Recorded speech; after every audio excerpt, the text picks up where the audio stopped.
একটা ডিভোর্সির মেয়ের সাথে কেউ মজা করবেন না কখনই। তারা এমনিতেই অসহায় জগতে।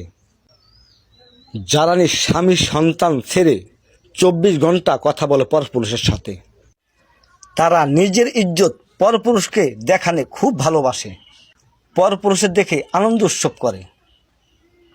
স্বামীর কথা তখন তাদের ঘৃণা আসে মনে। যত প্রকারের বদনাম আসে স্বামীর নামে করে। পরপুরুষকে খুশি করার জন্য তারা সবই করতে পারে। এমনি তো খোদার গজব তাদের উপরে পড়ে।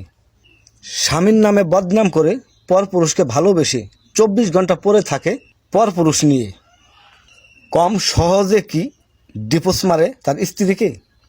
ভালো বানানোর জন্য অনেক বোঝায় তার স্বামীতে। যখন তাকে ভালো বানাইতে পারল না পরপুরুষের লোভে, ধৈর্য হারা হইয়া তখন ডিভোর্স মারে স্ত্রীকে। যখন ভালোবাসার মানুষ তার কাছ থেকে চলে যায় তখন স্বামীর কথা মনে হয়, আর কাঁদিলে কি হবে। এই কারণে কেউই মজা করবেন না ডিভোর্সির মেয়ের সাথে। আল্লাহ পাক এদেরকে এমনি ধ্বংস করবে।